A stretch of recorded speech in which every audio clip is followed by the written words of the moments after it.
Hi everyone, it's Reed here with The Fear of God. In today's episode, we not only continue our month-long profile of John Carpenter, but we focus in specifically on his film from 1988 called They Live. However, although we spoke of it a few times off mic, Nathan and I neglected to reference within the episode itself the untimely passing of Rowdy Roddy Piper a little over a year ago. Piper was a legend in the professional wrestling industry, and he delivered many performances for film and television, including starring in They Live. While the quality of his acting may have been questionable so early in his film career, there was no question whatsoever about the abundance of his charisma, the immediacy of his passion, or his immense contribution as a performer in the professional wrestling world. He was a man who is fondly remembered and deeply missed. Rest in peace, Hot Rod. Thank you very much, and we hope you enjoy the show.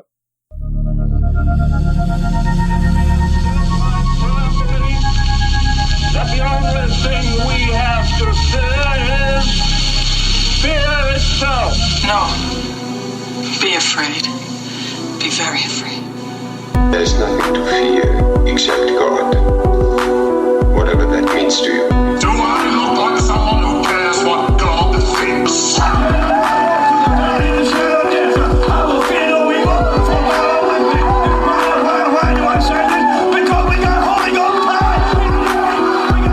You're listening to The Fear of God, a podcast exploring the intersection between Christianity and the horror genre.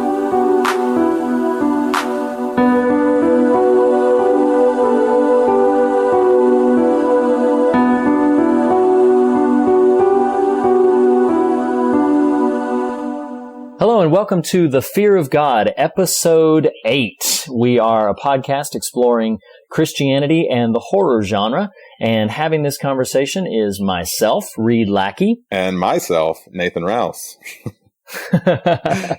So if you heard us last week, you know that right now it's October and we are doing something a little special, a little different. We are spending this month profiling the work specifically of John Carpenter. Last week we talked a little bit about sort of the first decade of his filmmaking and spent a good bit more time talking about The Fog in general. So what we're going to do this week is kind of pick up where we left off in his general film biography, and then we're going to be devoting time talking to a film that I think everyone will agree is an iconic masterpiece. Especially you, Nathan, right? Especially me. Yes.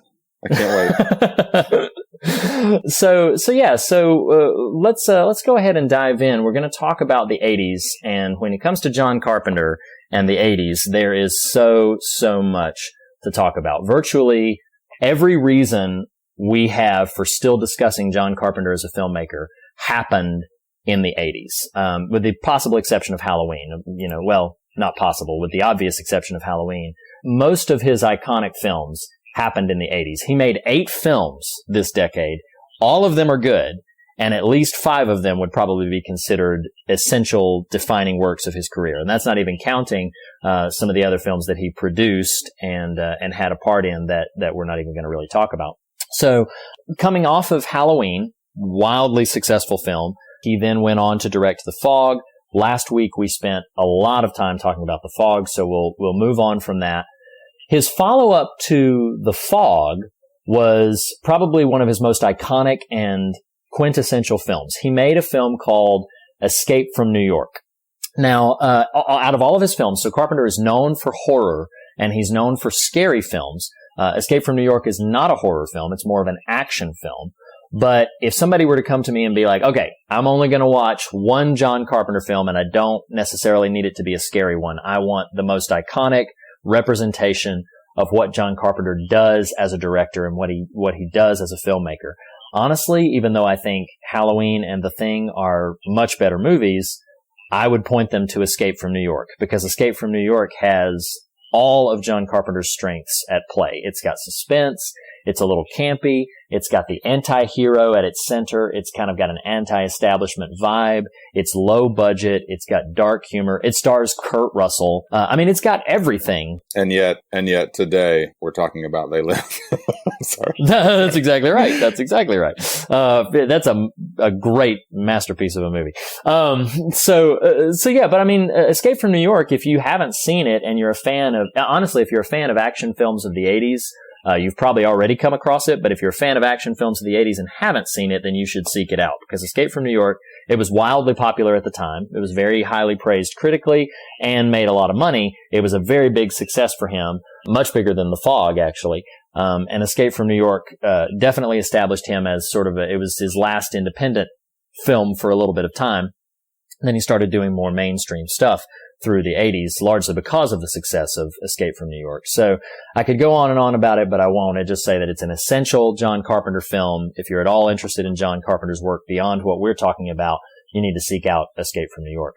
But the next film that he made is one that we're actually going to be talking a lot more in depth about next week, and would largely come to solidify his legacy and haunt his legacy. Because the follow-up from Escape from New York, it was very successful, and he got commissioned by Universal Studios to make a major studio film, which was his first, and he made The Thing. And we'll talk more in depth next week about sort of how The Thing was responded to initially by fans and critics, and how it sort of came to define his work in the 80s and how it affected him. I will just say that at the time, it was just horribly derided. Fans hated it. Critics hated it. Audiences, I should say, not fans. Audiences hated it. Critics hated it. They called Carpenter immoral and indecent for even making a movie like The Thing. And that's been reassessed dramatically in the last 10 to 15 years. But at the time, The Thing really sort of halted his career in its tracks in some way, because Universal had a couple of pictures lined up with him. And then after the backlash of The Thing, they parted ways with him. In fact, Universal had slated for him to direct Firestarter, which is based on the novel by Stephen King. But they parted ways with John Carpenter after The Thing. And ironically, following that, Columbia Pictures also had the rights to a Stephen King property, and they asked John Carpenter to make Christine. And, we're very big fans here of Stephen King here at the Fear of God. So this is the place where John Carpenter and Stephen King sort of collide. They are, to my understanding, they're still friends to this day. But Carpenter was not as affectionate towards Christine as he had been to the source material for Firestarter. So Christine is actually it's a very good movie. I think it's great as a horror film of the 80s. And if you're a fan of Stephen King adaptations, it's near the top of some of his, best works that have been adapted from his novels. But I think the problem is it's just a little uninspired. And I think that largely has to do with John Carpenter's own ambivalence towards the material. He even said by his admission, he just did it because he needed to work. Following The Thing, he needed a job, and he decided to direct Christine. I mean, can you fault the guy? We all got to work. We got to pay the bills. It's true. But seriously, Christine is worth your time if you're interested in the work of Stephen King, if you're interested in the work of John Carpenter. If your name is Christine. If your name is Christine, then why haven't you seen it already, honestly? If there was a list of films that were essential and a list of films that were just for the curious, I would position Christine in the curious list, but I'd probably put it at the top of that list. But anyway, following Christine, he went on to make I think the only other film that you had seen prior to this profile.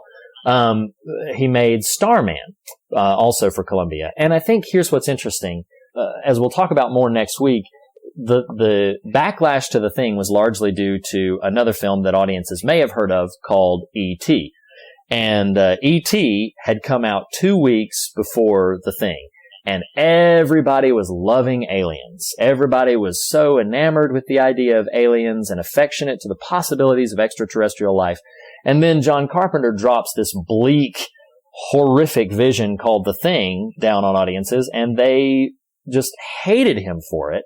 And his agent and the studio and a number of people said, and this is baffling to me, but they said, you need to atone. We talked last week about penance and talking about making amends. They told him, like, you need to kind of make amends for the thing. You need to direct something that's entirely different, something that's dramatically out of your normal zone. And so he directed Starman, which is just this simple, it is science fiction, but it's this simple, straightforward, sort of lovely little fantasy love story that is so atypical from the rest of his work. And you had seen Starman just briefly. Do you like Starman? Do you have a good memory for it? Yeah, yeah. I'm not sure that I would be able to tell you the plot beginning to end, sort of beat for beat. It's been quite a long time. Like I mentioned last week, it was just one of those that upon discovering that he had done it was surprised because I had seen it before, didn't know he had any association with it. What little I do remember involves red, stop, green, go, yellow, go really fast. It's true. That's actually in the trailers, and it's one of the few moments that I remembered from it. Yeah. Doggone it. I thought I was making a good deep cut there. No, but hey, still, it's one of the most memorable moments in the movie. I had never seen more than bits and pieces of Starman before I watched it for this profile. But I thought it was a lovely movie. I think it holds up rather well, especially because I hadn't seen it. Yeah, I think the scene, again, not remembering everything, but the scene when he revives the deer, that's a really lovely. Oh, yeah. Lovely moment. Yeah, and I think lovely is a great word to describe the whole film in general. It's interesting because the original script, which ironically was presented along with E.T. to Columbia Pictures, and Columbia actually chose Starman and passed on E.T., which is why Spielberg made it at Universal. But I just think it's interesting to me how E.T. kind of becomes, in the John Carpenter filmography, E.T. is kind of like the uncle everybody wonders why they invited him. It's just fascinating to me. But I think Starman's original script had a lot of political undertones and a lot of social commentary. Carpenter, I think, requested that a lot of that be removed, and he downplayed a lot of that, which is interesting because almost every other film, including the one we're talking about today, almost every other one of his films has deep social commentary and is saturated with sort of political undertones. But again, keep in mind, he's making Starman to kind of get himself back into audiences and critics' good graces. So that's largely why he made that film and made it the way that he did. But that's not to put Starman down, because as we've both said, I think it's a lovely and touching little film that I think holds up very, very well. And even though it's a little different from most of Carpenter's other work, I still think it's a classic science fiction 80s film. And I think it's a highlight for him. So he's kind of back in everybody's good graces now. He's back in the public mainstream eye. And then he makes a film called Big Trouble in Little China. And Big Trouble in Little China at the time was again sort of critically sort of dismissed and ignored. Audiences didn't care very much for it. But oddly has seen in the last 5 to 10 years a dramatic cult following where it is, regularly screened for anniversary viewings, and there's a huge fan base for Big Trouble in Little China. And I gotta say, every single time I watch Big Trouble in Little China, it is, I just forget how fun it is. It is so funny, and it's just this great little 80s fantasy action piece. And if you had any doubts about the acting abilities of Kurt Russell, you could look at The Thing, Escape from New York, and Big Trouble in Little China and see how dramatically different each of his characters are in each of those films. He's an outstanding actor. And in Big Trouble in Little China, he is the most sort of borderline obnoxious, like hard-boiled truck driver. He's kind of the second cousin twice removed of John Wayne. He's just walking around going, well, you just listen to what Jack Burton says whenever times like this come around. Where's my truck? And who do you think you are? Let's have a little conversation here. Like, that's kind of his mode through the whole film. I love that in 10 minutes, I'm quoting, Jeff Bridges' Starman. You're riffing on Kurt Russell's Jack Burton. That's impressive. We are an impressive pair, Reed, to be able to pull off these pitch perfect impressions. It's true, and they are perfect. I mean, for a second, I thought Jeff Bridges had joined the podcast, and I'm sure you felt the same about Kurt Russell. Yeah. But for the sake of time, I won't spend a ton more on that. I'll just say Big Trouble in Little China is a lot of fun, and I think it's a really good sort of fantasy action film from the 80s. Although it wasn't very well received at the time. So Carpenter went back to horror with his next film, kind of the thematic follow-up to some of the themes he explored in The Thing. He made a film called Prince of Darkness. And Prince of Darkness has an interesting premise. Basically, the premise is that there's this supernatural anomaly that's taken place in this one specific location, and a group of scientists are coming to investigate this sort of supernatural paranormal phenomena. One of the things that I actually don't like very much about Prince of Darkness is that it does not fully capitalize on the possibilities of that theme. I mean, you have scientists exploring supernatural and paranormal phenomena. That was so fascinating to me. But the film very quickly descends into straightforward horror territory. And as a horror film, I think it's great. As a horror film, I think it's quite good. It's gruesome, it's grisly, it's scary. It's got some great visuals, and it's definitely, sort of on the nastier end, particularly compared to like The Fog. It's definitely a great horror film. It gets dinged a little bit for me simply because it does not really, as I said, capitalize on the possibilities in its premise of science and supernatural colliding in some in-depth conversation. It just sort of goes for some straightforward horror. But if you're a horror fan, as we are, then you should definitely check it out. So, despite, the ups and downs in this particular decade for John Carpenter, the 80s, it just remains the focal point of his legacy. Films that were initially sort of ignored or disdained, like The Thing and Big Trouble in Little China, have now become favorites in their genre. And even some of the lesser films we talked about, like Prince of Darkness and Christine, have even become cult classics.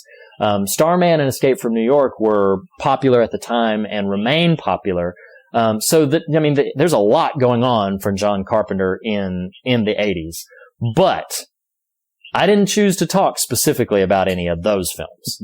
I chose for this profile to talk about one of the greatest films ever made.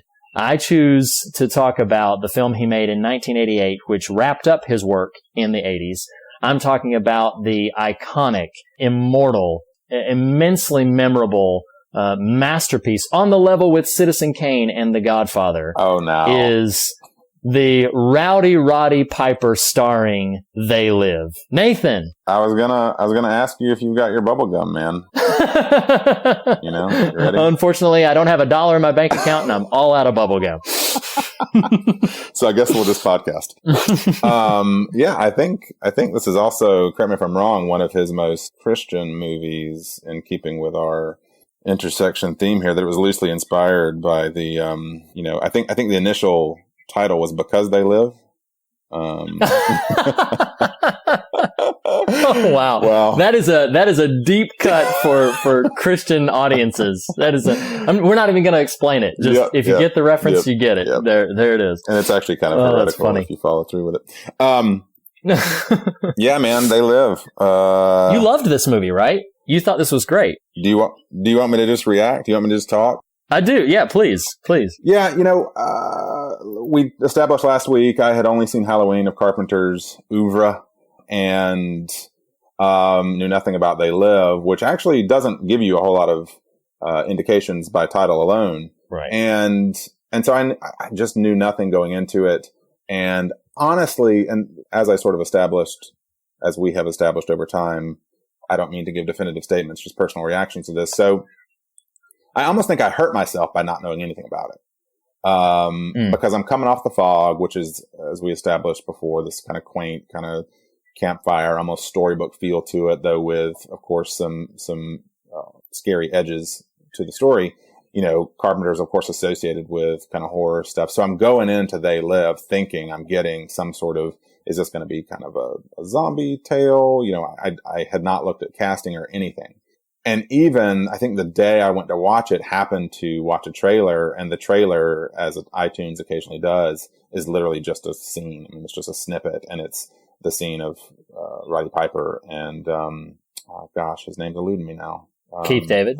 Yes. Keith David, it's the scene when they're just walking down the street, and he's questioning why you're following me. So even that doesn't indicate tone. Right, yeah. You know, so though it was funny, I had not looked at casting before watching the trailer, and I was like, gosh, I recognize that guy. Thinking Roddy Piper. Wow. Okay. What am I in for here? And I was unprepared for what I was in for. So yeah, I think if I were to watch They Live again, I might have a different reaction. Or so yes, to put a button on that, I did not have a very favorable reaction to They Live. Part of that was expectation. You know, I was expecting a certain tone. I got something the complete opposite of what I was expecting. So that was a little jarring. You know, it's just extremely dated. Roddy Piper is a horrible actor. You shut your mouth. Sure. You know, so I think I texted you the night I watched it that I appreciate what they were going for. And clearly there was a lot rooted in the atmosphere of that movie that even informs some pop culture today that I didn't realize the connection. So I appreciate what they were going for. It's just sort of riddled with ridiculousness in a way that if I were in college and just chilling, and you and I back at Gardner Webb just hanging out, we're like, hey, let's watch this movie, I'd have been, I don't know, I think I would have received it a lot differently than I might have gearing up for this. So I'm not defending my position, simply stating this was the feeling I had watching They Live. And in fact, I think I texted you during the fight scene, and I was like, this is ridiculous. Like, I can't, like, and it's funny because I can be an appreciator of absurd humor if I kind of know that's what I'm getting into, which again, I'm not defending. I'm simply saying that's my perspective on it. And so I just didn't know that's what I was getting. Right. And then I'm already a little jarred by the tone. And then you get to this fight scene that goes on forever. And I was like, what? 5.5 minutes. I cannot, what? Yeah. This is so dumb. You know, and then Keith David kicks Piper in the nuts 3 times, and it's like, what am I watching? So, so yeah, all that said, it just didn't strike the right chord for me. Although it was fun. I don't know that I've ever seen her in anything before, and I don't know if you picked up on this, but one of the first scenes in the film is, Roddy Piper trying to get a job at this, I don't know what it is, you know, at the train yard or construction something. site. Yeah. And the woman who is talking to him, do you recognize her? Actually, no. That I'm trying to recall now. I don't. I'm going to make a deep cut here. She is the old lady with the severed head in Beetlejuice, who is smoking out of her neck. Oh, wow. Now, let me say that I recognized her as such. I actually am I'm going to be real embarrassed if we're going to look into IMDb and it's actually not the same person, but I'm about 99% positive it is. So that was a fun little, that's cool. A fun little nugget. And then we got Because They Live. And then, you know, just, I mean, it was just funny, you know, Roddy Piper trying on the sunglasses for the first time and having that glorious experience of revealing everything. I mean, his acting is so beautiful in those moments. I mean, he's so taken aback by what he's seeing through these lenses. So yeah, that was my general reaction to They Live. You know, some things. One, I did think it was strangely topical. That's hitting on some themes. We can kind of come back to that, but it felt like the Lego Movie, if you've seen the Lego Movie, but if it were made in 1988 with Roddy Piper. But just some things that struck me as so funny. Like there's the scene when they find or when they're invited to the camp, you know, the bunker. Right. Mm-hmm. As someone who wears contact lenses, the level of verisimilitude with those two guys trying to put contacts in was like so unbelievable. It's ridiculous. So they put these fake contacts in, but then there's this weird juxtaposition, which me having never seen this movie, that happens in that movie that I made note of at least, which is they're going for a very specific, or Carpenter's going for a very specific kind of theme and sort of talking about this issue of nonconformity and mass mind and media manipulation, all that sort of stuff. But it's also incredibly violent too. But there's this great moment when they're in the bunker and they see this just like smorgasbord of artillery and armory and stuff. And they are, Reed, they are chunking grenades in that backpack like it's a loaf of bread, like they're just going to grandma's house. I'm like, you guys, you got to be a little more careful with those grenades. You know, it was just so funny. Like, you can tell these are plastic grenades that they are throwing in this backpack. So yeah, that's my general response. Oh man. Well, I do think it's interesting. I think it's interesting that in a film that, that has, sort of alien beings posing as humans, one of the things you comment on as unbelievable is the way they put in their contact lenses. Well, that's because, come on, I've never seen an alien, so I don't know that it actually looks like that or not. But I have worn contacts and do to this day, and know if you went from sunglasses to contacts, you're going to have a harder time than they did in that movie. No, that's a good point. That said, I will say this. I will compliment this. I mean, I like the general aesthetic of it too. I mean, like, it was a little, again, if I didn't, as was the case, if I didn't know what I was getting into, it was a little jarring, but the black and white, even the sort of look of the alien beings, whatever they are, it's clearly dated in terms of production value, but it kind of works. It's a little hokey, but also a little menacing looking. I don't know. I think I really appreciated that element of it, and Piper's acting. Well, in defense of Piper's acting, which honestly, like I wouldn't call him a good actor, but this was his first film, and he is coming off of a career in the WWE. In fact, I would make a case, listeners disagree with me if you want, but, No Holds Barred starring Hulk Hogan was actually released in 1989, and They Live, was released in 1988. So I would make my case that this is the unofficial first WWE film. So just throwing that out there. I think that fight scene would validate your statement there.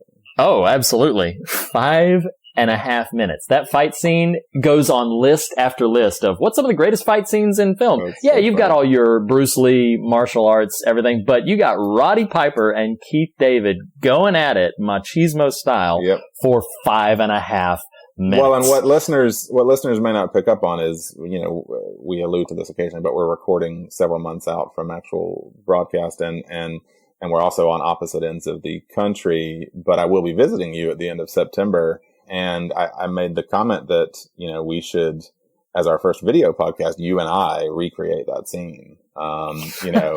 Despite the fact that I'm 6'2" and you're 5'7". 5'7", good job. Yeah. So large to small. I mean, I think it would work great. I mean, I think. Put on the glasses, Nathan. Put on these glasses. You wear these glasses. Oh, it's funny. Oh man.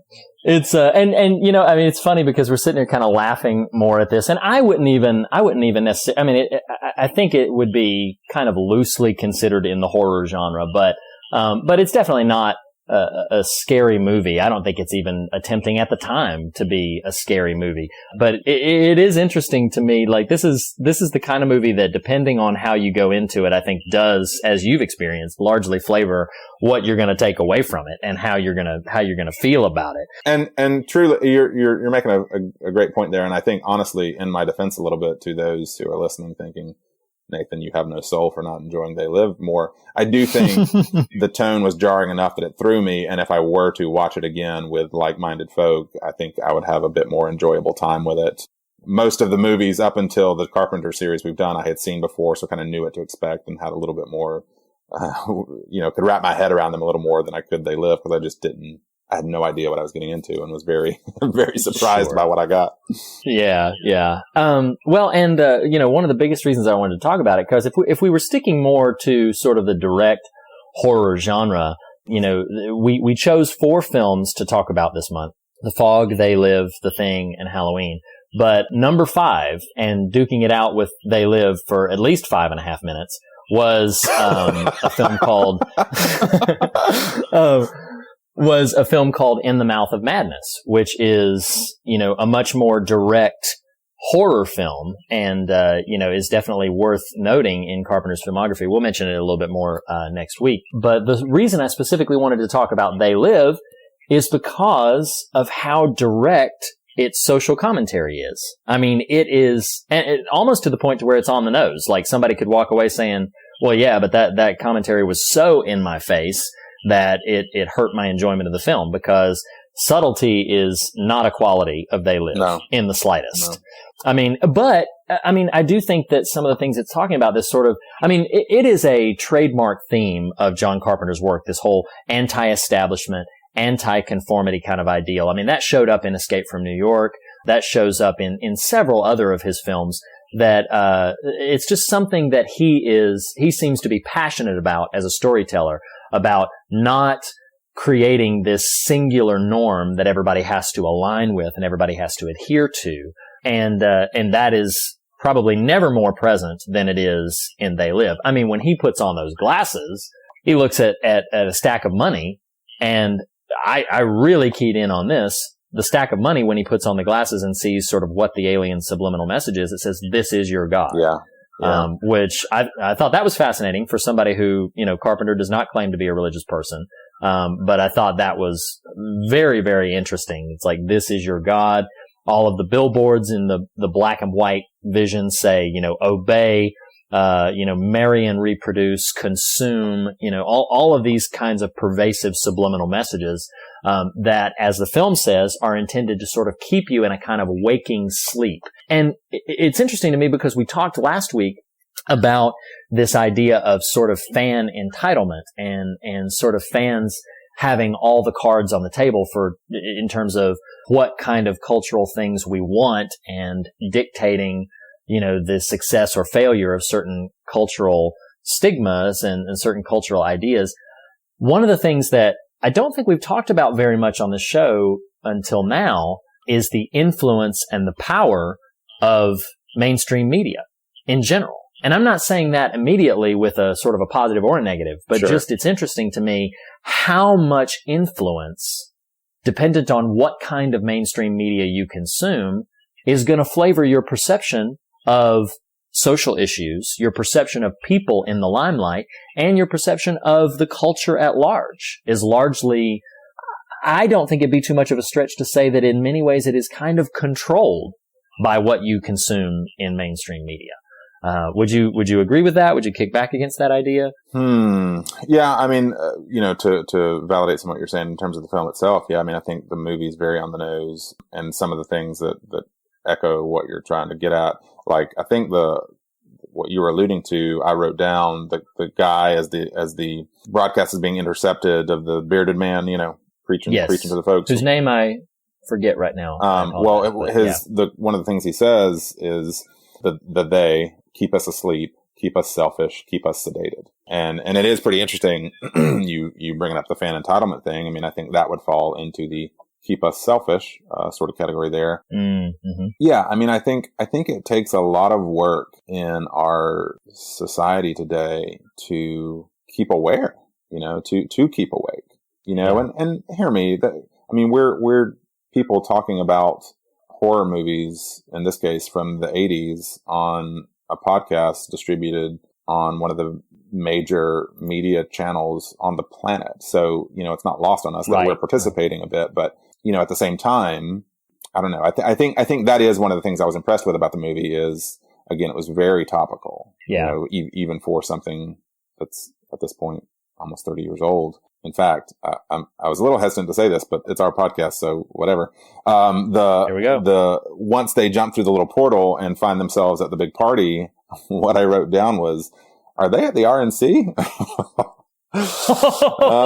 Yeah. Oh, wow. There you go. Well, and interestingly, a quote I wrote down that there's some backstory to that I found very interesting, but didn't know until after watching the movie. But the quote I wrote, it might be, I think it's, the vagrant who finds himself in the 1% by the end because he quote unquote sold out, Oh, right. Yes. I think it's him who says this, but he says, "We all sell out every day. Might as well be on the winning team." Yes. I was like, dadgum. Well, the interesting backstory there is apparently when Carpenter was pitching the story to studio execs or someone high up the food chain, and it was was pitching this idea of nonconformity and aliens having taken over the financial elite.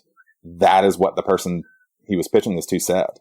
Like, that was an actual quote. Wow. Yeah. I don't think I knew that. That's really interesting. Yeah. And he just used it in the movie. But yeah, I mean, I think to your point about media or the financial sector or whatever, just Or gosh, we talked about it last week. The perfect example. We talked about it last week with Ayer and Suicide Squad. But again, you can apply this to any of these major motion picture franchises that are happening right now. The inability to actually own the self-awareness of what you're involved in. You know what I mean? Like there is an ocean of money just being filtered through the massive entertainment machines that for someone involved, for someone who's just kind of a cog in the wheel, he's not really allowed to speak his mind. Now, hear me. I'm putting thoughts in David Ayer's mouth or in his head. I don't mean to do that per se, but just saying, like, someone like a Carpenter who, reflecting on The Fog, said, I'm not real proud of it. I just don't think you're going to find that much self-awareness when there's that much money associated with things, and which all feeds into that sort of media element. Right. Yeah. Yeah, and I do agree with you that it's like one of the biggest problems that we have, on any side of the political spectrum. The joke you made about the RNC, but I think that this next idea is indicative of all political ideologies when they're taken to their extreme. Is this idea of sort of money talks, and that who has the money has the power, and whoever controls the money controls where things are taken. And if we are talking about the general trends of how things are, not how things should be, I think that's probably pretty accurate in modern society, that who has the money gets the voice. They're the ones who have the sort of the platform, and they're the ones whose opinions we're sort of most saturated by. And I do think it's interesting that, something They Live is kind of scratching at that, we don't believe this is happening in real life in 2016. Like, this is not part of our current reality. Do we not? Oh boy, because we don't know. But something, in the world of They Live, this massive amount of people are being controlled by these things that are completely intangible. They have no idea that they're being sort of subjected to it. They're just sort of moving along, and that before they even realize it, they're livestock to this other entity, this other being, this other thing. And I do think it's true, and I think it's noteworthy that if you consume any media mindlessly, if you consume anything without sort of trying to develop a discerning ear about it, I think you have the potential to fall into that category. Sure. Whether the controlling factor is the Democratic National Convention, the Republican National Convention, Fox News, CNN, whoever, whatever. Right. If you absorb it mindlessly and do not bring a quality of discernment to it and sort of a testing measure to it, then you have the possibility of just, again, becoming livestock to the fray and just sort of following along with the trend of where everybody else is going. And I think we see that so rampantly on social media that to the degree that it's almost kind of sickening how many times people will simply regurgitate mindless information that they've heard from some unverified source. I mean, how annoyed do you get? I'm sorry that I'm taking on a little bit of a bite to my tone here, but bite away, Reed. It's so frustrating to me when people will just share the link, to some news media outlet that is clearly clickbait and is clearly just intended to foster a further entrenched notion against another individual who's in the spotlight or who's in the limelight, whoever that may be. And they just read it and share it. Well, and the unfortunate thing too is, like, we couldn't live in a more, I don't want to use the word divided because I feel like that word has negative connotations currently, but a more just like bisected kind of society right now where, I mean, I experience this in a certain circle I run in occasionally here at home, where some associations that think very differently than me, people in my life who will swear up and down a political thing they're stating as a fact. And I'm like, well, that's really just an opinion. That's your opinion. It might be informed by certain things, but it is an opinion. And we'll swear up and down like, no, it is in fact true. Specifically, someone was claiming, Obama's the worst president ever. And again, not interested in necessarily following that rabbit trail, other than just saying, like, well, that's your opinion. It might be informed by certain things. But the point I'm trying to make is simply, in a follow-up text conversation with peers of this group, someone sent a link exactly to your point here. And it was basically, I'm dumbing this down extremely, though it's not, didn't have far to go. It was basically, you might as well have said the headline said, Obama's the worst president ever. To which I Googled Obama, best president ever, and found a link and sent that. I was like, your point is not made. Like, you have to have some self-awareness about where you're coming from. And you make a good point about, media input and stuff like that. I for a long time was just avoiding news. Not because I don't want to be informed about my world. I do. I just don't trust any of the sources. And I agree. Had a friend here at home who I deeply respect, is a incredibly savvy kind of news consumer. He's a high school social studies teacher and just really smart. And I went to him and I was like, man, I need to be informed about the world, but I don't trust anything that's out there. What are you reading? What do you use as your source of news? He recommended, by the way, for our listeners, theweek.com, WEEK. Anyway, so, but I'm with you, man. Like, it's kind of a perilous moment as a consumer because, and don't get me wrong, there's bias all over the map. Even the most unbiased, there's still going to be a bit of an agenda. It's just how strong is the agenda? How, for lack of a better word, that sounds strong, how malevolent is the agenda? You've got to be discerning about what you're consuming and what it, kind of the behavior or mindset it fosters in. Yeah, I completely agree. And that actually is probably a good point for me to bring in one of the scriptures that I thought about specifically referencing this. Now this is talking specifically about theological ideologies, but in 1 John 4:1, which is one of my go-to sort of landmark scriptures in terms of how I should navigate through the world, in my belief, it says in 1 John 4:1, it says, "Dear friends, do not believe every spirit, but test the spirits to see if they are from God, because many false prophets have gone out into the world." And again, this is talking about theological ideology, but man, I wish I could inject every fan of CNN, every fan of Fox News, every fan of any sort of pervasive media outlet with this notion of do not believe everything. Test it. See if it's true. There was a friend we had on Facebook who it was frustrating to both me and my wife who, they had a position that they were sort of declaring on a political spectrum. And then after it, they said, I've fact checked this. And, my wife and I were sitting there having a conversation and I said, here's what they meant by fact check. I Googled it, skipped over the ones that didn't, affirm my point, and then just picked the first link that did affirm my point. And there we go. Right. And, and that's not to just categorically dismiss everybody, because, there's a business of fact checking who do this kind of thing and websites that kind of trust this. But even those, I saw a friend share the other day where they said, Snopes is biased, and Snopes is biased for the liberal media agenda. It's everywhere. It's ubiquitous. This idea that you cannot necessarily trust the information that you've been given, but at the same time, there are people who will say, "Well, you can't trust them. You can't trust them."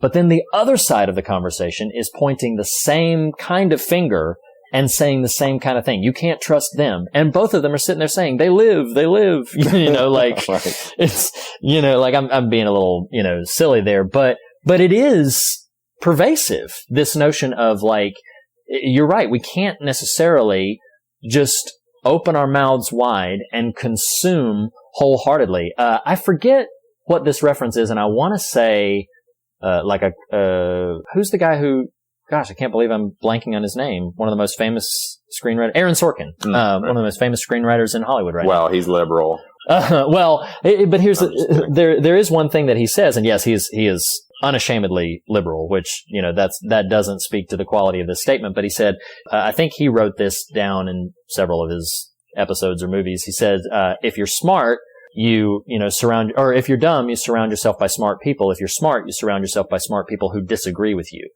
I think whether or not you agree with sort of the political undertones of Sorkin or anybody else who would sort of be in the public eye, I think there's a lot of wisdom in this idea of you need to challenge your own assumptions. Sure. You need to challenge your own idea, and especially challenge the glut and onslaught of things that you're hearing on a regular basis from your preferred media sources. Like, challenge them.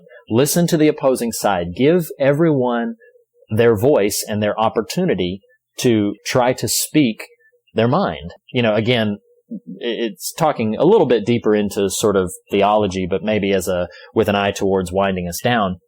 Another verse of scripture that I love that I thought about in relation to this topic is Romans chapter 12, verse 2, where it says, "Do not conform to the pattern of this world, but be transformed by the renewing of your mind." And of course, this is again thinking theologically. But I think it's interesting because I think it's prevalent in the church. It's prevalent in the media. It's prevalent in politics. Nobody likes the word conform. Nobody likes it. And everybody thinks that they're the ones who are being anti-conformity. Everybody thinks that, you know, we're the ones who are for the individual. We're the ones who are for independent thought. But I can't think of a single sort of established institution that doesn't also at the same time kind of encourage you to toe the line and sort of get in lockstep with their platform ideology. And again, I just can't think of one. I can't think of one that genuinely encourages individual thought. I can think of many that say they do, but then encourage subliminally or subversively this idea of just simply conforming along with the same ideas that they have. So in that regard, I think They Live is oddly prophetic in its structures. However satirical and silly we may think the core narrative or plot is, and however outrageous we may think Rowdy Roddy Piper's acting is, I think They Live has some interesting things to say about challenging the norm, the social norm. That we see in the world around us. Do you have any sort of follow-up or possibly final thoughts on that general idea? No, I mean, I just think there's such great wisdom. You know, I've got a buddy on Facebook who shout out Jehu, who will, on the one hand, you could say he loves to kick a hornet's nest. On the other hand, the man just loves to ask the hard questions and challenge folks, and, you know, not out of a divisive spirit, but out of you've got to think more about not the source of your input per se, though perhaps that, but about what the source of your input is telling you, you know, and I think too often, to end on a potentially heretical note, too often we don't depend enough on ourselves. You know, I say heretical just because, you know, a lot of folk may think, oh, well, lean not on your own understanding, which I get it. I'm not challenging that sort of idea. I'm simply saying the Lord has gifted you with a brain and a spirit and a heart. And I think too often we adopt the sensibilities of our inputs over examining what those inputs are doing to us in our interior life. I think that's a very precarious place to find ourselves, and yet too many of us don't recognize that we're there. No, I definitely agree with that. And I think that's probably a good place for us to sort of wrap up. So this is a sort of a hot-blooded conversation. So as we say on every episode, the fear of God may be the beginning of wisdom, but it's not the end of the conversation. And I know that this topic is something that a lot of people have very passionate, very strong opinions about. So we want to hear from you. We want to hear your thoughts, not only about the film They Live and how amazing it is and how wonderful it is, but also your feelings on John Carpenter. And maybe, Reed, we should do our first contest. If anyone wants to film their own version of the fight scene and submit it to us, we'll happily broadcast it for you. Absolutely. You heard it here first. If you want to devote the time to making a 5.5 minute recreation of the fight scene from They Live, we will find a way to get it out there. We will figure something out. So you can contact us in a number of ways. You can follow us on Twitter. What's our Twitter handle, Nathan? At the fear of God. at The Fear of God. You can also like us on Facebook. There's a link to that from our Twitter. You can email us, fearofgodpodcast@gmail.com, fearofgodpodcast@gmail.com. And so you can email us, you can follow us on Twitter, you can like us on Facebook, you can follow me on Twitter at Reed Lackey. Nathan, where can they find you on Twitter? At the Nathan Rouse.